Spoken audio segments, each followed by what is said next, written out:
congratulations on writing your new novel. I attended a book signing in Los Angeles of your new novel, The Dead of Summer, a thriller. It appears you did a lot of work researching the border areas when writing your novel, and you seem extremely familiar with the areas you wrote about. Did you live in any of the areas you wrote about, or did you pick a location and gravitate from there for your research for this book? Well, it's like they say, write what you know, right? Yes, I was born and raised in the Imperial Valley, in the border town of Calexico. That's where I spent 18 years there going to school, and then, as I grew up, I worked in the agricultural fields there with my father and my brother. So naturally, I was very familiar with all the points of interest in the story. And I'd heard a lot of stories about incidents on the border.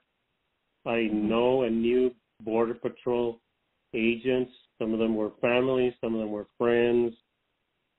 So I got to learn quite a bit of history along the way. And of course visited the sand dunes and the Chocolate Mountains and all the way over to Yuma, Arizona, the border. And then over to the Acumba and Otay Mesa. So that was very familiar to me.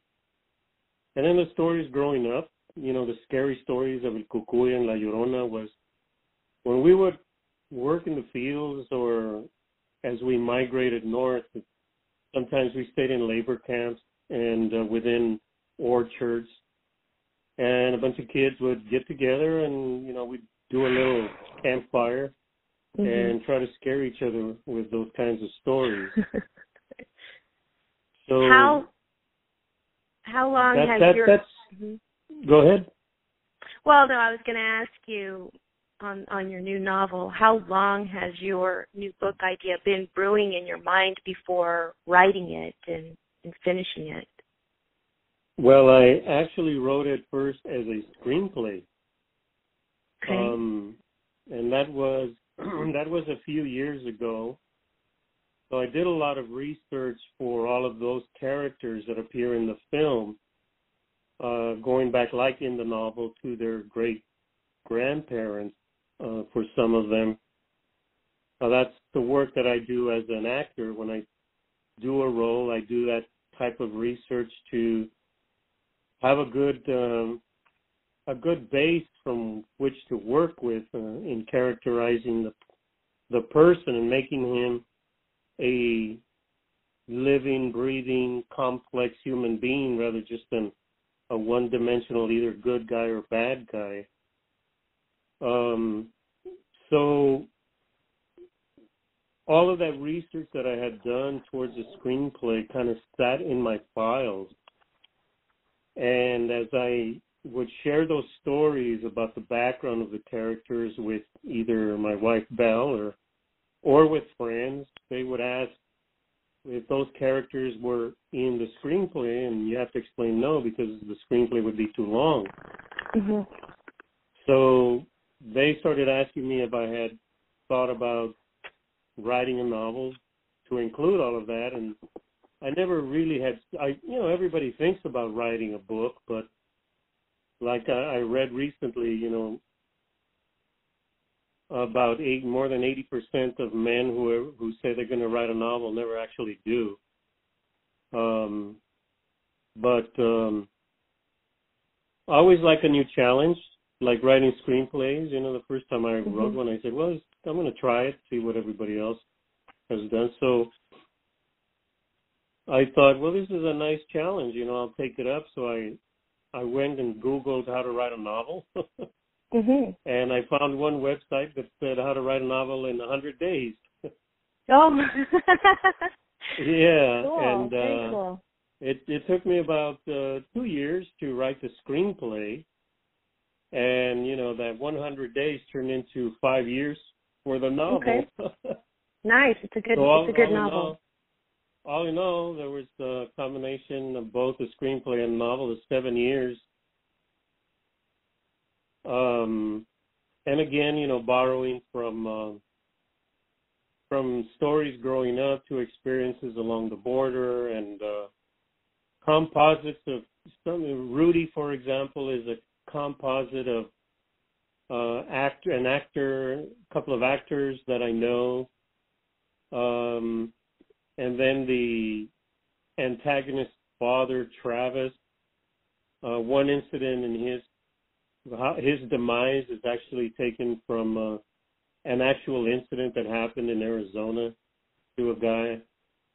And then some of them is the Border Patrol incidents of violence and all was things that I'd heard and also read about. I did do research in terms of incidents involving Border Patrol, committing crimes. And I love to read, so I read magazines and newspapers and incidents or things that happen maybe in foreign countries, like the birth of the protagonist Daylight. That Cuna de las Brujas is actually based on something in Africa. So I borrowed that, and then other incidents of crimes that happened. I mentioned also, like one of them in particular, which was called the Monster of Venice, which was mutilation murders that have never been solved, even though there have been some clues. But it's strongly, I thought that's pretty cool, to borrow all of that stuff and put it into a narrative. Was there a particular Border Patrol news story, a moment that you read that helped inspire you to write about the corrupt Border Patrol officers? And if so, what was that particular Border Patrol corruption story that grabbed you? I don't remember, all the specifics about it, but there was one I remember where the Border Patrolman had an alliance with somebody across the border and was alerting them as to where the best places to cross were. And then mentioned the amount of money, and it was very high per head. And so that became the Mexicali version where Marcos's uncle has, but it became a foreign. He only deals with foreigners, even though I know a lot of coyotes, they frown on crossing any foreigners because they are just somehow either superstitious about it or they're in fear that it might fare worse for them if they're caught that way, or they might not get paid. But in this case, I wanted to make him deal specifically with that, and he would be the guy to go to, and that's why he would charge tons of money per head. And that's what Jack found attractive about it, is the amount of money that they were making. But, interestingly, although some of those cases that I had researched were somewhat similar in terms of the human trafficking, the one that most closely paralleled what Jack is doing in terms of the misogyny and the cruelty to women, I actually found out after the publishing of the novel, a couple of weeks after we actually put it out. I came across that article. I don't remember what newspaper, but it was an article titled "The Green Monster." And it was a Border Patrolman incident in Texas, in the Rio Grande Valley. And he was committing the same kind of crimes against women that Jack was. Very violent, a lot of perverted kind of sexual violence against the women. And I just thought, wow, art imitates life there. And of course, there's all the incidents that I researched about the more than 300 women and the lack of justice for those women, and that's why I wanted to include that. So there's that passing reference in the book. Mm-hmm. One of the main characters in your novel, Enrique, was a sheriff, and I was sort of, when you introduced that character in your book, I was hoping the sheriff would not end up corrupt like our Arizona's Sheriff Joe Arpaio. So I was glad that that character was a good character. What actors can you picture as the sheriffs in your book? Oh, my gosh, there's so many. Uh-huh. As the sheriff, you asked? Uh-huh, uh-huh. Wow, there's so many. Benjamin Bratt, Yancy Arias, Nicholas Gonzalez. There's so many. Edgar Ramirez. Thank goodness there's so many to choose from. That would be nice. But I don't know if there. In the novel, I have also had a history with researching and using pre-Columbian theology and philosophy, and that's why there's such duality aspect to the novel also that may not be obviously apparent. Mm-hmm. For one, there's the names of the characters. For example, the two of the protagonists, Daylight and Gabe Luna. Luna, of course, is normally associated with the female, the moon, mm-hmm. Whereas the sun is usually referenced as a male. And so while her name is Daylight, she carries that, and that combination for her of being female, but having that name Daylight, which embraces the light and the sun, gives her a duality.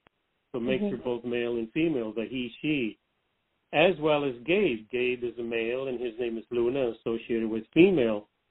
And even within his own makeup, Gabe, for example, he's very taciturn, he's very stoic, he doesn't communicate a lot. Well, ironically, his name is Gabriel, which is the patron saint of communication. Mm-hmm. So rather than be communicative, he does anything but. Mm-hmm. Mm-hmm. So as far as his not being taken into the dark side, it's the overwhelming love that he has, that he harbors for his wife and child, that keeps him kind of centered in that respect from turning against, becoming the they say in law enforcement, you have to kind of identify with the perpetrator that you're pursuing. And so he may understand how they are, but he understands the emotional impact and loss that can happen when you turn to the dark side. And he wants to have that sentiment. He wants to preserve the last remnants of it in his heart. Mm-hmm. That is the last ones he ever loved, and that's why, in a sense, he is very protective of his surrogate family, which is Daylight and Angel. And while he may teach Angel everything that he knows, he never takes him on those cases where he might put him in danger. He's the son that he never saw grow up. And so rather than embrace their relationship and really consummate a family, he keeps them at arm's length for their protection. And so he closes himself up emotionally as to protect that relationship and protect them mm-hmm. by extension. The foundation of your novel was a screenplay that you wrote. Would you like your story to turn into like a thriller horror movie script? And if so, who would you like to get a copy of your screenplay, aka movie script? It is a higher concept structure than your typical Hollywood slasher film. In fact, well, when you called first time, we were on the phone with a friend who's the director producer in the Dominican Republic, and he has a contract to produce five horror films in the next 5 years, and he read it and he said he loved it. He loves the script. It's just not Hollywood slashers type for him, but he did recommend the production company to send it to. I believe they did The Conjuring. Oh yeah, I love those movies. But it is a higher concept than your typical Jason and stuff like that. So it would need a different approach to it. Would I like to see it? Absolutely. In fact, I don't know if you know the actor Elpidia Carrillo. If you saw the movie Predator, I did. She was the only female in that film. She's a good friend and has a production company also, and she actually auctioned the screenplay a couple of times over the years, and as recently as a couple of weeks ago, she got in touch with us and asked if she could auction it again, at least, just kind of do it not pro bono, really, for a couple of months, because there was a former associate of hers that had read the script too and was in a position to hope to maybe, lure some investors. And so I said, okay, sure, a couple of months, not a problem. So she has it right now also. I think it would make a terrific film. In fact, I think it would make a terrific series, the concept.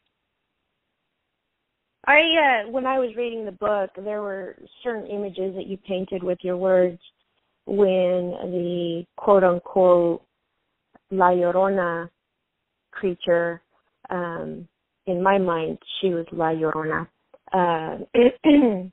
And you created these very vivid images where everything would just turn cold, and just the atmosphere, the changes that you wrote about seemed like it would really make for a good horror movie, reminiscent of The Conjuring. That's kind of that's the feeling and the vibe that I got when I read.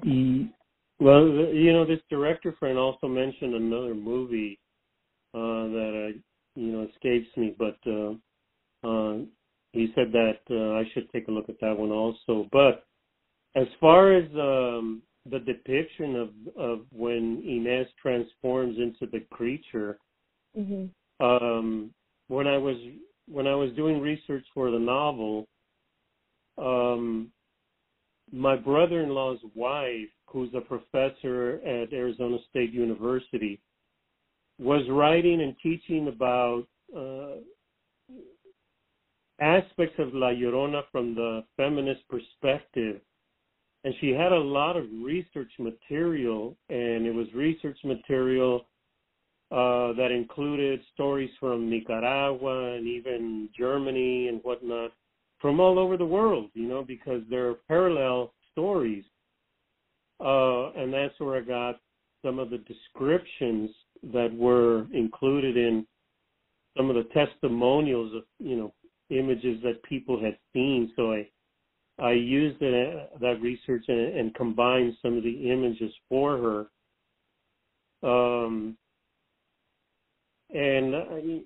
I think given the technology now, the transformation, the morphing into the creature back to a beautiful woman, and that's why also I was thinking about that when Gabe is taking his final breath, and she comes up to him, and then all of these faces that appear to him on the creature's face can easily be done now, you know. Mm-hmm. Where before it would have to be time lapse and would take forever and all that. Now it would be fairly simple to do and very, very effective. What was the book that most influenced your life and why? Well, I love all kinds of genres. Ironically, I usually read for my own personal taste nonfiction, and I like true crime. One of the books that I've always really, really liked is Lines and Shadows by Joseph Wambaugh, and that's nonfiction. And actually, one of the main characters in that book is the guy from my hometown of Calexico, California.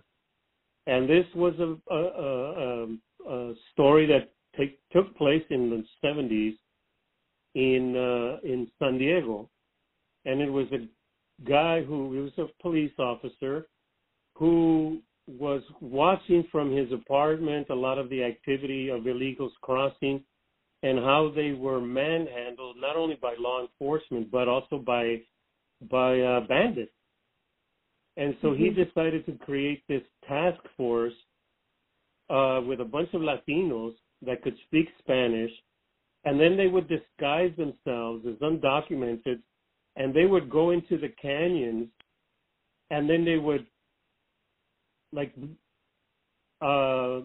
put themselves as undocumented so that they could be attacked by bandits or coyotes or what have you, and then they would turn the tables on them and arrest them. And they became like very successful and real media darlings, and it kind of went to their heads. In particular, this guy, his name was Manny. And that book has always stuck with me. In fact, I spoke with Joseph Wambaugh about obtaining the rights to make a film of it. And he was, at the time, I finally was able to get him to call me after I offered to shine his shoes and wash his car and all kinds of stuff. And he called me and basically, he said he'd become a businessman. He was soured with Hollywood, and he just wanted $100,000 for the rights, and I could do whatever I wanted with it, make it a musical or whatever. Of course, I didn't have the money at the time, so. But it's one of the books that I always liked. I liked his writing. I love Luis Urrea's books, in particular, the Devil's Highway, which chronicled the incident in Arizona where about 14 or 20 migrants got lost in the desert and their experiences, and Luis has become a very good friend because I've always admired his work, and we ran into each other at one of his book signings. And there was also going to be a film of his book that we were working on. I was going to be one of the characters in there, and it also never happened. But no one particular book. I mean, as far as fiction, I've always loved Ernest Hemingway. So there's not just one in particular that I say, wow, there's no Catcher in the Rye thing happening with me. What are your favorite books to give and get as gifts? Well, recently I've been gifting people Luis Urrea's books. He wrote The Hummingbird's Daughter, and the sequel is The Queen of America, I believe. They're books that I love his writing, so I've been gifting that. I also have been gifting Jimmy Santiago Baca, who he was the screenwriter of Blood In, Blood Out. But he is an amazing, powerful poet.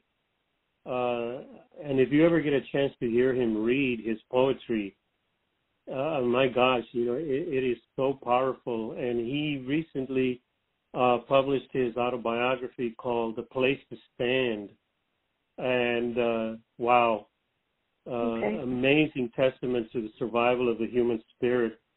I mean, we're talking about, you know, being in prison in extremely depraved conditions, and to survive that and be who he is today is just an amazing testament to the survival of the human spirit.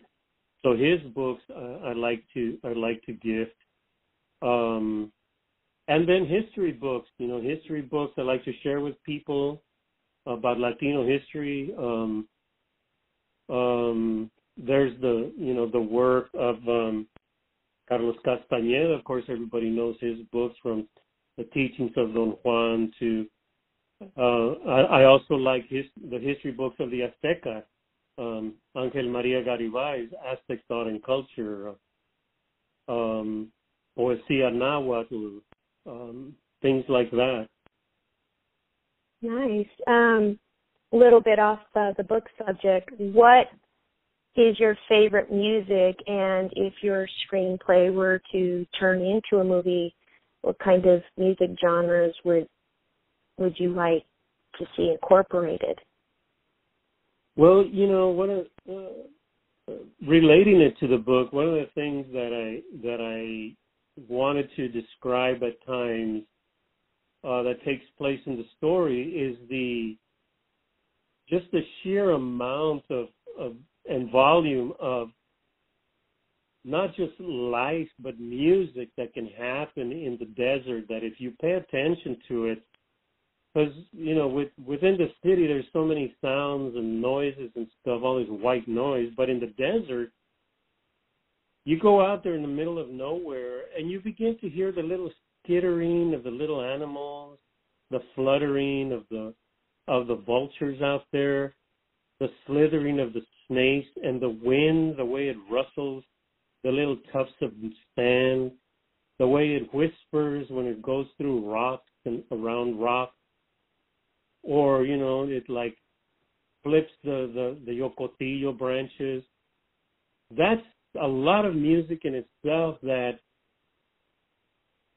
I think a lot could be done with that and used for the score in the film if it's to be done. Mm-hmm. And you know, obviously it takes place on the border. I love Mexican music. I mean, you know, se me rechina el cuero, you know, when I hear mariachis. And I love folk music. I used to play folk music. I still do. I still write rancheras, and, you know, I write bilingual songs.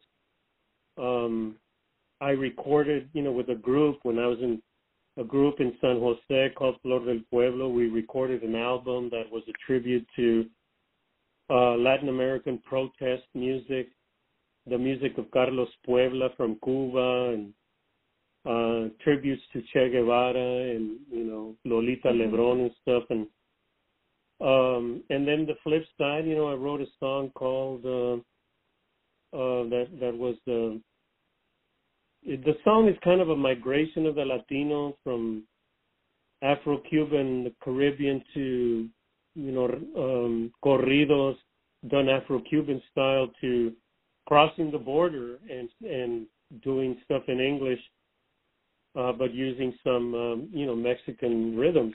Mm-hmm. And, you know, thankfully the Smithsonian paid attention, and one of the songs from the album is included in the Smithsonian collection of songs from the Chicano movement. Nice. So, you know, I have a very eclectic taste in music that I like, so, but I would like to see it, the music that would be organic to the terrain and to the people. No reason why, you know, you can't have Asian music. There's Asian characters in there, you know, the Asian young woman and brother that, and then there's the Russian woman with her baby, you know. So there's that's what I liked. Yeah, I like that. It's an international film. No, and I like that because everybody thinks that it's only the Mexicans who are trying to seek a better life, but you actually give the real truth that different types of ethnic backgrounds cross over, Russians, Asians. Well, if without saying it in the book, if you follow the track of all of those people and in that group that got lost, from Lyubov and Svetlana to the Chinese brother and sister to the Arab man to all this international, why are they coming here, and what did they see that prompted them to take this journey? And I attribute it to what I've said to many people is that the greatest export that the United States has ever had is the American dream. And it has been promoted throughout the world by films and television. And people see that. And I know that because I run into people and I get comments on Facebook from all over the world that have seen the film Blood In, Blood Out. Mm-hmm. And these people across the world that see these films aspire to attain the American dream. And it isn't just Mexicans, it's people all over the world. Mm-hmm. And that's why Lyubov and her, brought her daughter here. Her husband was already here. He came for his American dream. Mm-hmm. And the Chinese come for the American dream. Everybody comes for the American dream. Now, since we're on the record, different versions of La Llorona's story never have sat well with me because I think it's just extremely unnatural and disturbing for a kid. Like when I was told about the La Llorona story when I was a very young kid, how rumors were that a mother drowned her own kids. And right. It was very, very scary. But when I read your book, I felt a transformation where the creature in your story justified a version of La Llorona. And I'm just going to take that and preserve it forever and not listen to the other versions because they're too disturbing. And this is... Well, there's a couple of references in there to women that have been judged like that. And I'm speaking specifically about when Gabe goes to the coroner the first time, and the coroner, after Gabe leaves, says, Lorena bobbed on steroids. And women throughout history have been victimized like that. The rapist is accused, becomes the accused and criticized. Women that exact revenge on husbands or boyfriends that have been abusing them for years and years without any justice, and they're incarcerated for life, or they're made to suffer simply for protecting themselves, to a point where they can no longer take it, and they lash out, and then they get prosecuted and incarcerated for that and looked upon as evil. I mean, the term evil comes from Eve, and all of that just to me it's just totally unjustified and somehow needs to be rectified. And that's what she represents. She presents that reckoning that is long overdue for all of those women. Mhm. There are some mental cases where, you do read about in the news where women do drown their kids in the bathtub. And, I mean, news like that, turns out that they do have mental, psychological disorders. But, I mean, it's so disturbing to hear that. Wasn't that woman named Yates, that woman who God told her to drown her 5 kids? Yes. And I mean, you see that, and, you know. Those are the kinds of stories that just brings a person to their knees and wonders why. I mean, it's so disturbing. So I like your book because it sort of heals, for me, that story. I prefer to hear it this way. There is some reconciliation. Isn't it? I think it is. Will you be having any more book signing events? If so, where? On the 12th, this next Wednesday, I will be in Calexico at the San Diego State University campus there, doing an appearance to speak about my experiences growing up there, and also using the landscape in the story, and then to do a book signing, of course. And then we're doing one here at Plaza de la Raza for El Velorio that Antonio Pelayo is doing, who also, did the sketch of the tracker of Gabe in the moon. That was really good. Yeah, that was actually a friend of mine, Jimmy Dorantes, the photographer. Years ago, I had always wanted to do a photo shoot a whole day in the desert. So that's when Belle and I were just barely hooking up. And we went out there, and Jimmy shot. We went from before sunup to after sunset, and we shot all day out in the desert. And then when after I finished the book, I said, I want an image for the book cover. And so I said, I want to go shoot it in the desert. And I called Jimmy, and he was very willing and eager to go on another desert shoot. So that's how it happened. And then when he shot the tracker, and then we took that image, and I asked Antonio if he would be willing to put his mastery to it. And so I was fortunate that he agreed to do it, and that's what we got. Then, of course, our daughter Karina, who's immensely talented in many areas, she designed the whole cover for the book. What else do you want your readers to know? It could be anything.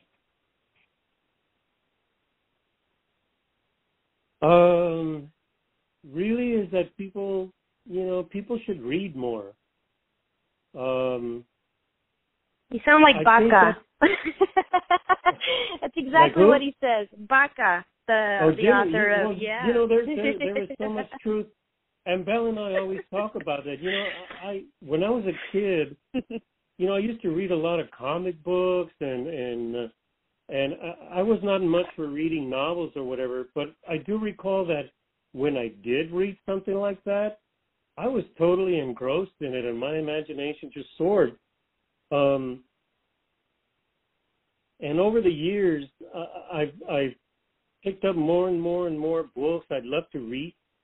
And I love to read magazines and stuff, and all of that really helps if you want to be creative in writing, because you can borrow from so many places. Because, as they say, if you steal from one person, it's plagiarism, but if you steal from a bunch of people, it's research. So Belle and I often talk about how little we see kids reading. And then we noticed that Eddie almost used to have that book festival every year, the family book festival. And I remember going to the early ones, and I mean, it was at the convention center, and it was packed with people. And then over the years, it just really, really lost a lot of people that don't go, and it's like nobody wants to read anymore. It's really kind of tragic. Bookstores are closing, And all you do is see kids on pads and phones and texting, and playing games, and while all that is good, for their growth in technology and whatnot, but for Christ's sakes, read a book. Well, thank you for taking the time to conduct this interview. And thank you.